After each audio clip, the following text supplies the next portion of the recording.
So you've got a bit of a heckler, for your performance you're doing, whatever the context may be. How do you handle these kinds of situations and possibly people? Well, that is what today's jam session is about. I'm Dan from Evolving Magic, and let's roll that intro.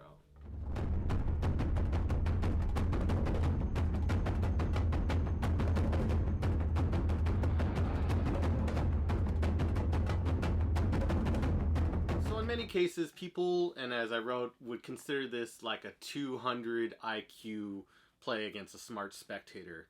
And the answer is simply, and I'll go into it in depth, self-working card tricks. Now, hear me out. There are different types of spectators looking for different types of things, and you also have to judge the attentiveness of the spectator. If they are really there and they're just there to sincerely, with good intent, their mentality, you have to understand their mentality, is not so much enjoying the magic, but thinking of magic as a puzzle that must be figured out in many cases and dynamics. Not for all, but in many of the cases I've noticed that's what it tends to be. And though one scenario would be to shift the dynamic in their minds to from a puzzle, which I discussed in a previous video, the 3 levels of magic people interpret magic as puzzle, magic, and then miracle. Try and change it from puzzle to miracle level magic, or the presentation might be a little bit difficult. But why not just change the material itself just to confuse or befool the spectator and just amaze them with this one effect so that you can continue the rest of the show.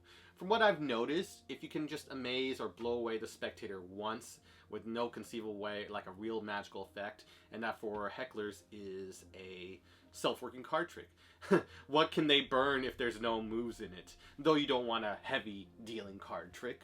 That would be a bit much, but just a simple self-working card trick like, I forget the name, the clown card trick, or a couple others, there's Card College Light series by Robert Giobbe, which heavily goes into that. The Rufus Steele books. God, I know I'm not naming all of them. I think Leonard Green did a DVD.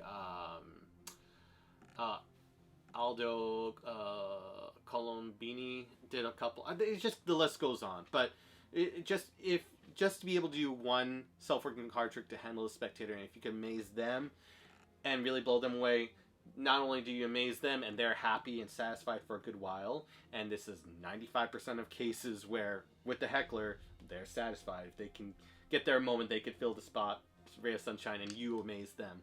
And not only that, by you amazing the shot caller, the craziest outlier in the audience, you also impress upon your audience that you are a great performer. Wow, he took on the most difficult spectator in a professional manner and blew him away. What chance do we have? And then it makes your show go from whatever level it was to possibly up to 4 times greater.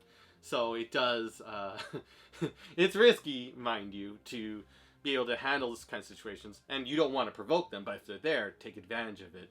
It's like you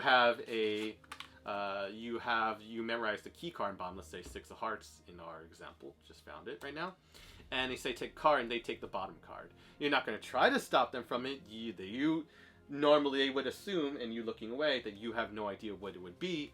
So why not use the advantage of favor that they took your key card, and then you can do whatever you want with it. Oh, shuffle the cards and mix them as much as you want, and then the world's your oyster on how you want to reveal that card.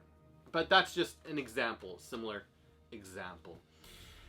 And again, like for regular audiences, they love magic. It's great. It's a wonderful experience. But for those who just regard, and it's sometimes just the human nature, just people think of magic as just a puzzle. I understand it. There's a dynamic for that.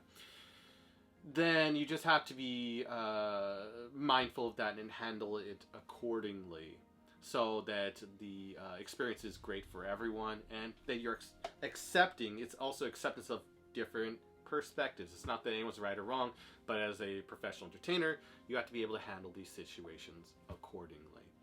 So those are just my quick thoughts on one play you can do for a spectator. I just noticed that self-working card tricks, I might as well close out with this. How I got to that point of of actually discovering that self-working card tricks is the way to go was actually on accident, because I was doing a professional show and I kept it light on slights. The guy was burning me. I did heavy on slights to really create this amazing effect. They were still burning me. They couldn't see it, but they were just like, I know something's there. Just like magic level effects. So, you know, puzzle, magic, and then miracles. But for them, the miracle was not having slights, what they were trying to look for, and still creating a magical effect. And that just blew the audience away. And I kept on testing it, and it proved true. So I'm like, okay. For those who wish to learn, I want to tell you one of my little secrets I've found in being able to handle an audience and bring about a great conclusion for everyone. Anyways, if you haven't checked out this video yet, definitely check them out, and see you in the next one.